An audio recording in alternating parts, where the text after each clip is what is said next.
Kelahiran dan 40 tahun sebelum nubuwah.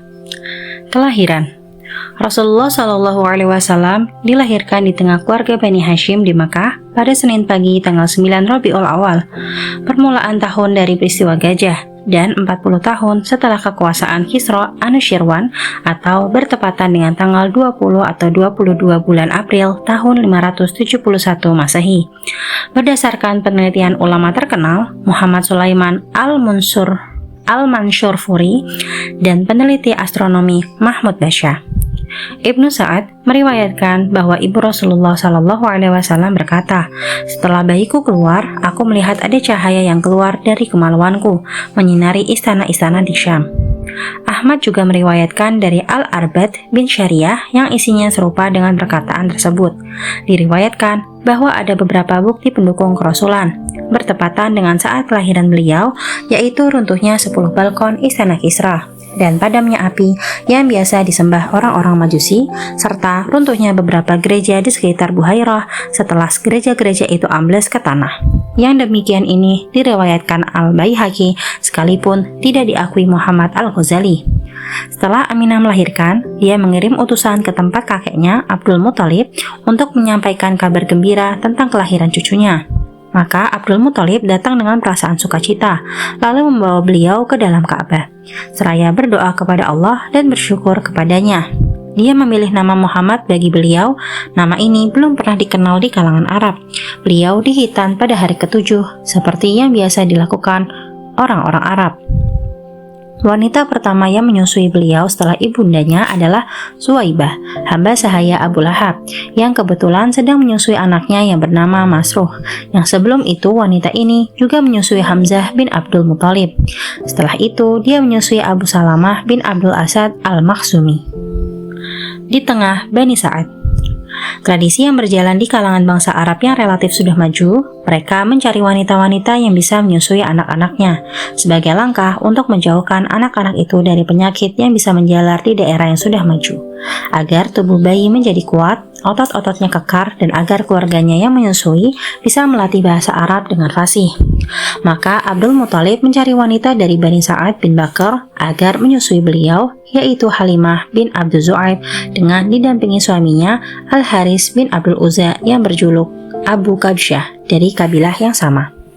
Saudara-saudara Nabi Shallallahu Alaihi Wasallam dari satu susunan di sana adalah Abdullah bin Al-Haris, Anisa binti Al-Haris, Huzafah atau Juzdamah binti Al-Haris, yang julukannya justru lebih populer daripada namanya sendiri, yaitu Asy-Syaima'.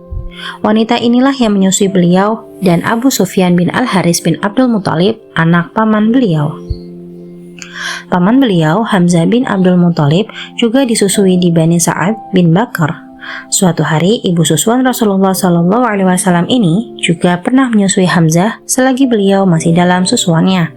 Jadi Hamzah adalah saudara Rasulullah Shallallahu Alaihi Wasallam dari dua pihak, yaitu Suwaibah dan dari Halimah As-Sa'diyah. Halimah bisa merasakan barakah yang dibawa beliau, sehingga bisa mengundang decak kekaguman. Inilah penuturannya. Sebagaimana dikatakan Ibnu Ishaq, bahwa Halimah pernah berkisah, suatu kali dia pergi dari negerinya bersama suaminya dan anaknya yang masih kecil dan disusuinya, bersama beberapa wanita dari Bani Sa'ad. Tujuan mereka adalah mencari anak yang bisa disusui. Dia berkata, itu terjadi pada masa paceklik. Tak banyak kekayaan kami yang tersisa.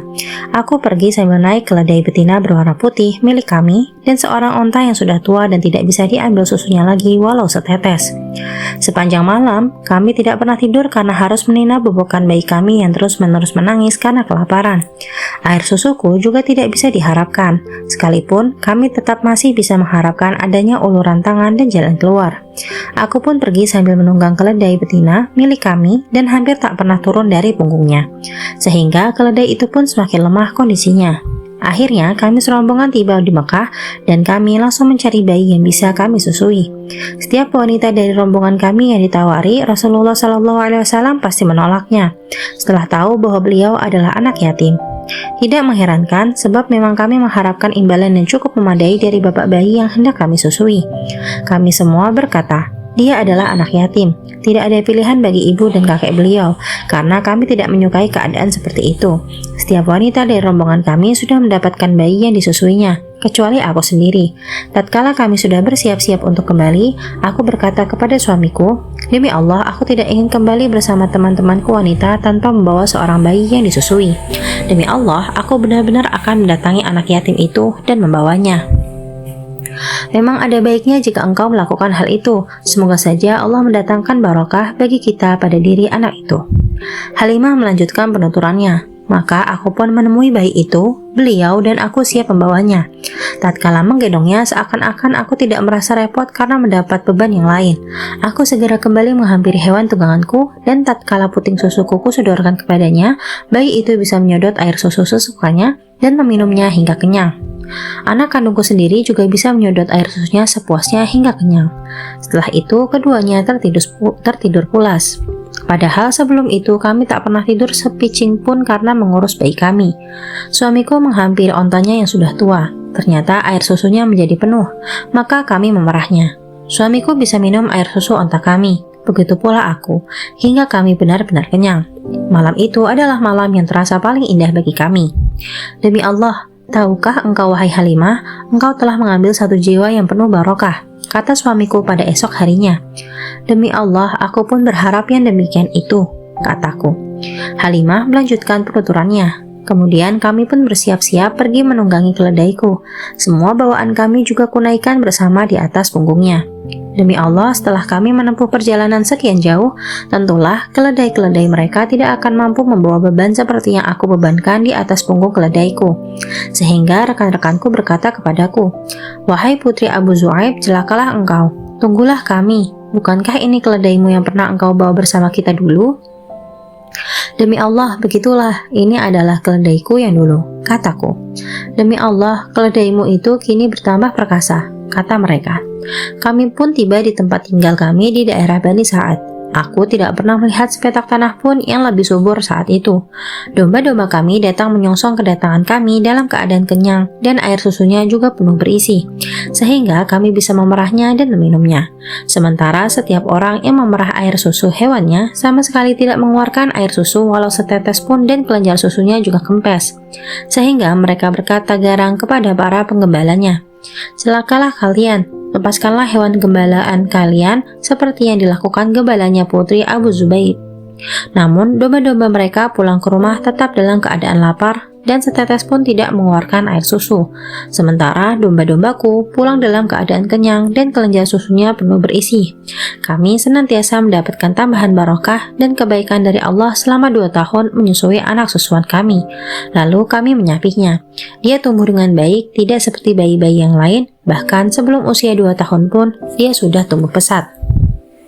Kemudian kami membawa kepada ibunya, meskipun kami masih berharap agar anak itu tetap berada di tengah-tengah kami, karena kami bisa merasakan barokahnya. Maka kami menyampaikan niat ini kepada ibunya. Aku berkata kepadanya, "Andaikan saja engkau sudi membiarkan anak ini tetapi bersama kami hingga menjadi besar, sebab aku khawatir dia terserang penyakit yang biasa menjalar di Makkah." Kami terus merayu ibunya agar dia berkenan mengembalikan anak itu tinggal bersama kami. Begitulah Rasulullah tinggal di tengah Bani Sa'ad hingga tatkala berumur 4 atau 5 tahun, peristiwa pembelahan dada beliau.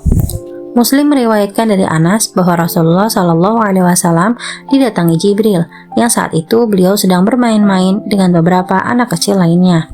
Jibril memegang beliau dan menelentangkannya, lalu membelah dada dan mengeluarkan hati beliau dan mengeluarkan segumpal darah dari dada beliau, seraya berkata, "Ini adalah bagian setan yang ada pada dirimu." Lalu Jibril mencucinya di sebuah baskom dari emas dengan menggunakan air zam-zam, kemudian menata dan memasukkan ke tempat semula. Anak-anak kecil lainnya berlarian mencari ibu susunya dan berkata, "Muhammad telah dibunuh." Mereka pun datang menghampiri beliau yang wajah beliau semakin berseri. Kembali ke pangkuan ibunda tercinta. Dengan adanya peristiwa pembelahan dada itu, Halimah merasa khawatir terhadap keselamatan beliau, hingga dia mengembalikan kepada ibu beliau. Maka beliau hidup bersama ibunda tercinta hingga berumur 6 tahun. Aminah merasa perlu mengenang suaminya yang telah meninggal dunia dengan cara mengunjungi kuburannya di Yasrib. Maka dia pergi dari Mekah untuk menempuh perjalanan sejauh 500 km bersama putranya yang yatim Muhammad SAW disertai pembantu wanitanya Ummu Aiman. Abdul Muthalib mendukung hal ini. Setelah menetap selama sebulan di Madinah, Aminah dan rombongannya siap-siap untuk kembali ke Mekah. Dalam perjalanan pulang itu, dia jatuh sakit dan akhirnya meninggal dunia di Abwa yang terletak antara Mekah dan Madinah. Kembali ke kakek yang penuh kasih sayang. Kemudian beliau kembali ke tempat kakeknya, Abdul Muthalib di Mekah. Perasaan kasih sayang di dalam sanubari terhadap cucunya yang kini yatim piatu semakin terpupuk. Cucunya yang harus menghadapi cobaan baru di atas lukanya yang lama.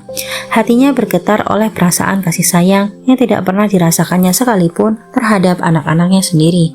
Ia tidak ingin cucunya hidup sebatang kara, bahkan dia lebih mengutamakan cucunya daripada anak-anaknya.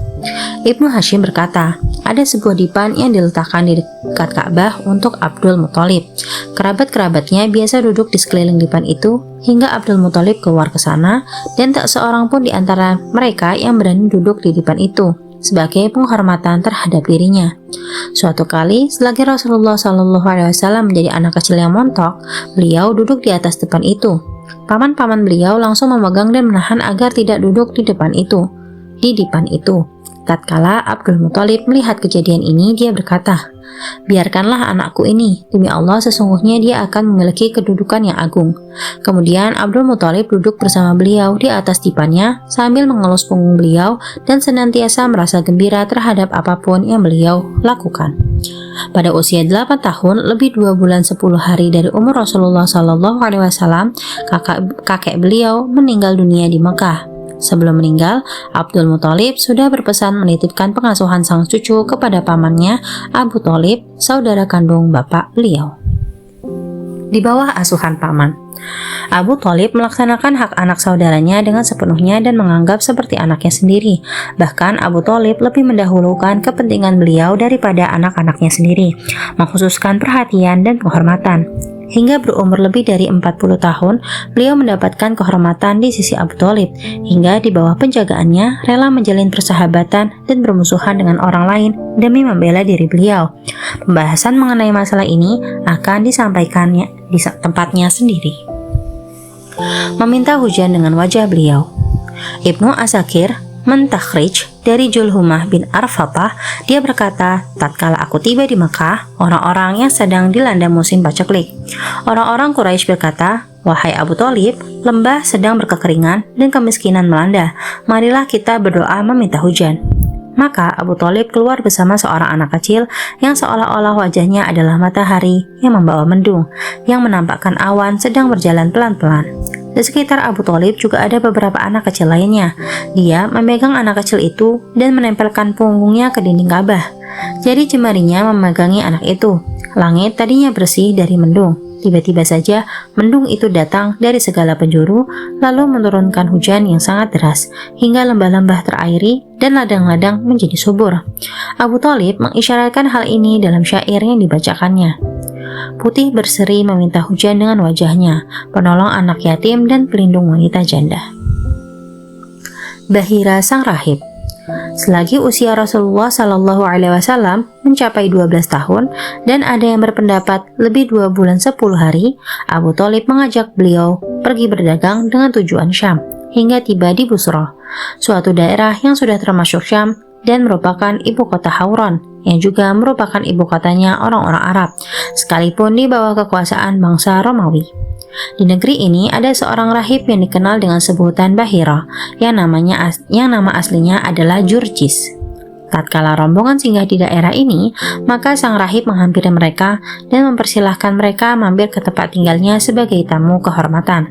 Padahal sebelumnya itu, rahib tersebut tidak pernah keluar. Namun begitu dia bisa mengetahui Rasulullah SAW dari sifat-sifat beliau, sambil memegang tangan beliau, sang rahib berkata, orang ini adalah pemimpin semesta alam. Anak ini akan diutus Allah sebagai rahmat bagi seluruh alam. Abu Thalib bertanya, dari mana engkau tahu hal itu? Rahib Bahira menjawab, sebenarnya sejak kalian tiba di Aqabah, tak ada bebatuan dan pepohonan pun, melainkan mereka tunduk bersujud. Mereka tidak sujud melainkan kepada seorang nabi. Aku bisa mengetahui dari stempel nubuah yang berada di bagian bawah tulang rawan bahunya yang menyerupai buah apel. Kami juga bisa mendapatkan tanda itu di dalam kitab kami. Kemudian Rahib Bahira meminta agar Abu Thalib kembali lagi bersama beliau tanpa melanjutkan perjalanannya ke Syam, karena dia takut gangguan dari pihak orang-orang Yahudi. Maka Abu Thalib mengirim beliau bersama beberapa pemuda agar kembali lagi ke Mekah. Perang Fijar. Pada usia 15 tahun, meletus perang Fijar antara pihak Quraisy bersama Kinanah berhadapan dengan pihak Qais Ailan. Komandan pasukan Quraisy dan Kinanah dipegang oleh Harb bin Umayyah karena pertimbangan usia dan kedudukannya terpandang. Pada awal mulanya, pihak Qais-lah yang mendapatkan kemenangan, namun kemudian beralih ke pihak Quraisy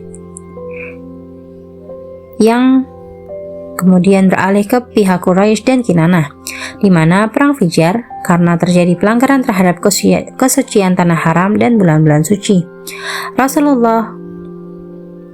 Rasulullah Shallallahu Alaihi Wasallam ikut bergabung dalam peperangan ini dengan cara mengumpulkan anak-anak panah bagi paman-paman beliau untuk dilemparkan kembali ke pihak musuh. Hilful Fudul.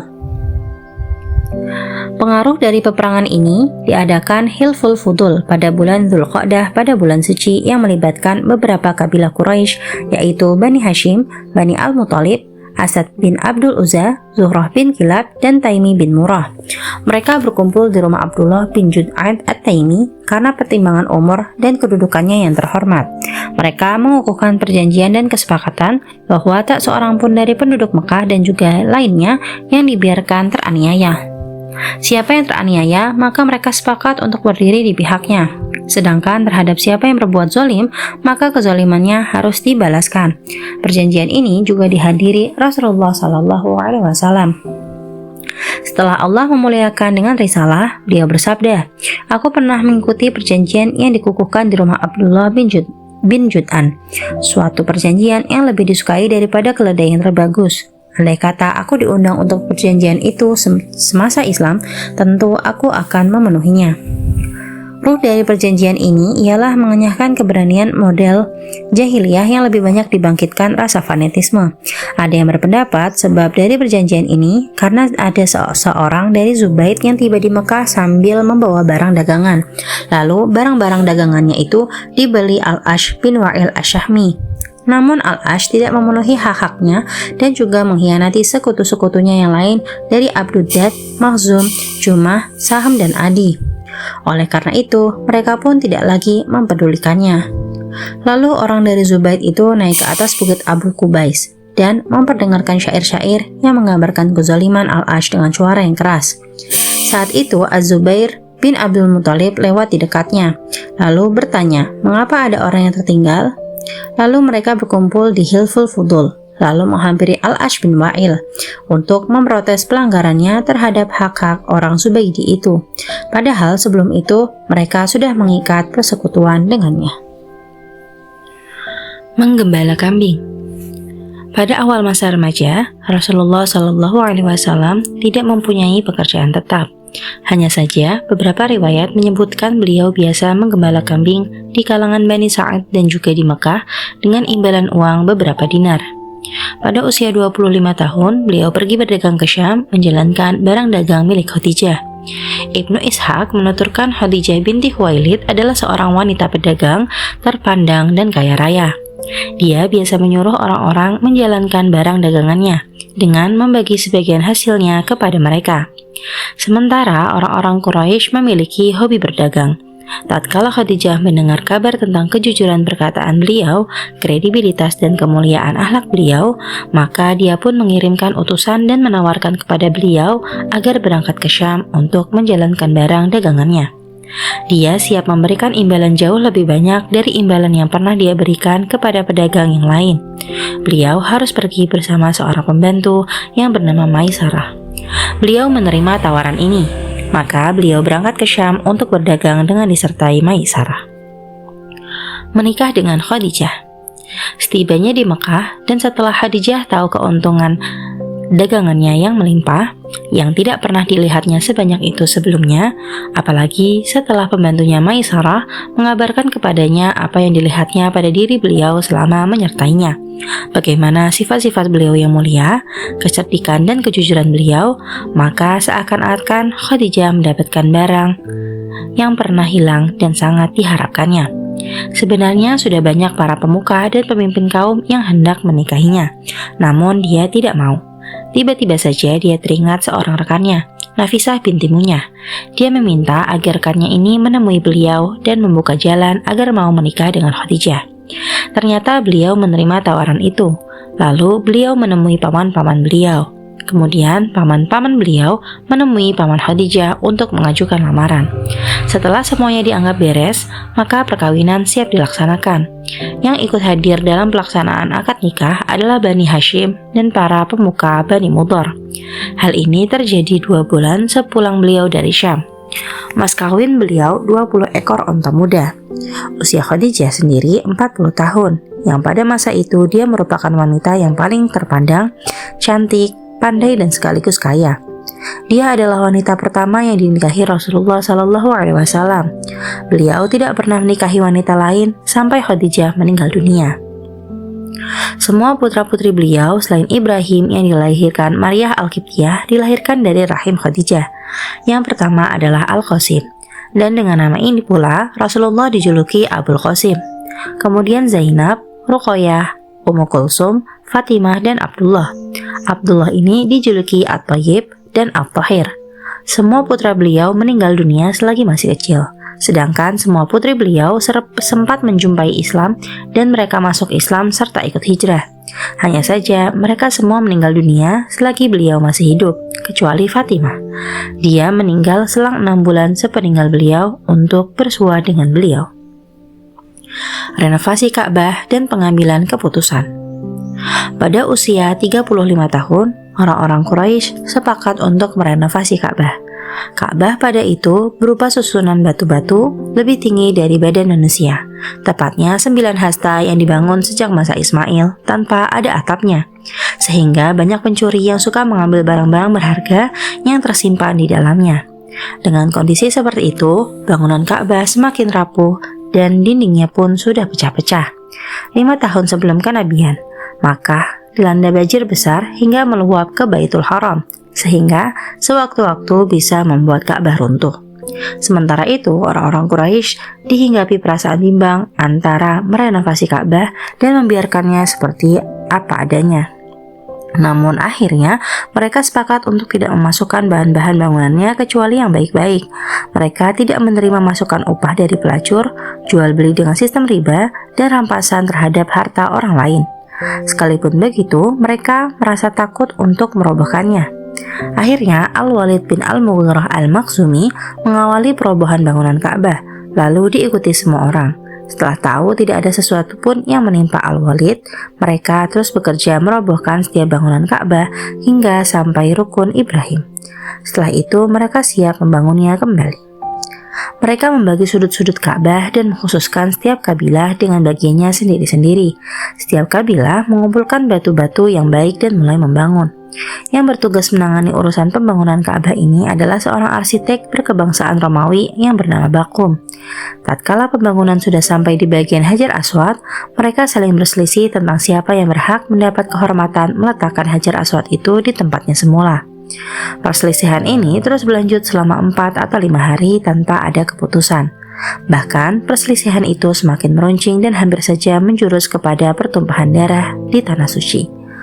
Abu Umayyah bin Al-Mughirah Al-Makhzumi tampil dan menawarkan jalan keluar dari perselisihan di antara mereka dengan menyerahkan urusan ini kepada siapapun yang pertama kali masuk lewat pintu masjid.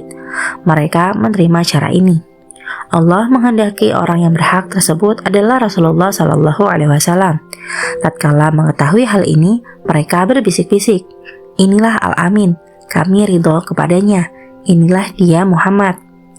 Setelah mereka semua berkumpul di sekitar beliau dan mengabarkan apa yang harus beliau lakukan, maka beliau meminta sehelai selendang, lalu beliau meletakkan Hajar Aswad tepat di tengah-tengah selendang. Lalu meminta pemuka-pemuka kabilah yang saling berselisih untuk memegang ujung-ujung selendang. lalu memerintahkan mereka secara bersama-sama mengangkatnya. Setelah mendekati tempatnya, beliau mengambil Hajar Aswad dan meletakkannya di tempat semula. Ini merupakan cara pemecahan yang sangat jitu dan diridhoi semua orang. Orang-orang Quraisy kehabisan dana dari penghasilan yang baik, maka mereka menyisakan di bagian utara kira-kira 6 hasta yang kemudian disebut Al-Hijr atau Al-Hatim. Mereka membuat pintunya lebih tinggi dari permukaan tanah, agar tidak bisa dimasuki kecuali oleh orang yang memang ingin melewatinya. Setelah bangunan Ka'bah mencapai ketinggian 15 hasta, mereka memasang atap dengan disangga 6 sendi. Setelah jadi, Ka'bah itu berbentuk segi empat, yang ketinggiannya kira-kira mencapai 15 meter. Panjang sisinya di tempat Hajar Aswad dan sebaliknya adalah 10 kali 10 meter. Hajar Aswad itu sendiri diletakkan dengan ketinggian 1,5 meter dari permukaan pelataran tempat tawaf. Sisi yang ada pintunya dan sebaliknya setinggi 12 meter. Adapun pintunya setinggi 2 meter dari permukaan tanah. Di sekeliling luar Ka'bah ada pagar dari bagian bawah ruas-ruas bangunan di bagian tengahnya dengan ketinggian 1/4 meter dan lebarnya kira-kira 1/3 meter. Pagar ini dinamakan Asyadzarawan, namun kemudian orang-orang Quraisy meninggalkannya. Daya tarik kepribadian sebelum nubuwah. Nabi Shallallahu Alaihi Wasallam telah menghimpun sekian banyak kelebihan dari berbagai lapisan manusia selama pertumbuhan beliau. Beliau menjadi sosok yang unggul dalam pemikiran yang jitu, pandangannya lurus, mendapat sanjungan karena kecerdikan, kelurusan pemikiran, dan ketepatan dalam mengambil keputusan. Beliau lebih suka diam lama-lama untuk mengamati, memusatkan pikiran, dan menggali kebenaran. Dengan akalnya, beliau mengamati keadaan negerinya.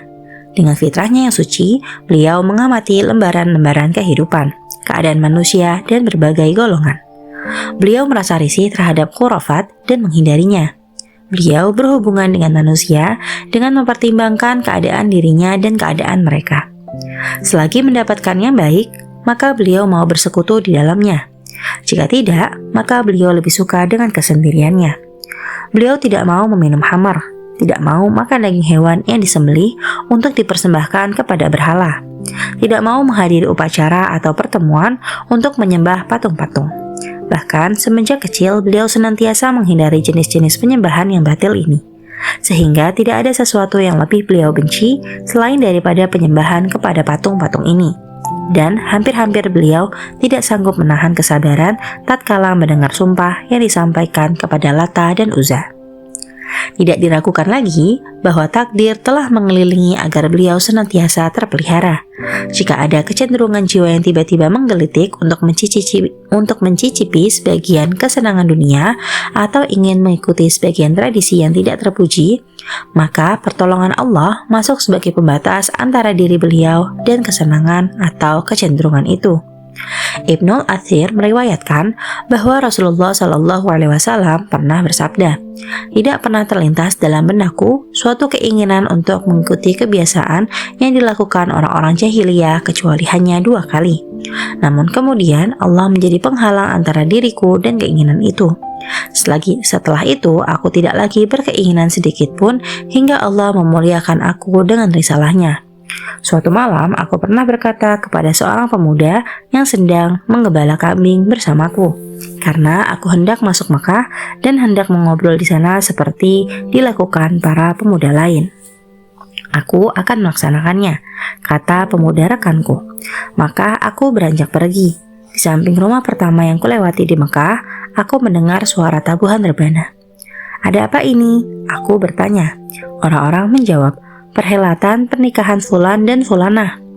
Aku ikut duduk dan mendengarkan, namun Allah menutup telingaku dan aku langsung tertidur, hingga aku terbangun karena sengatan matahari esok harinya.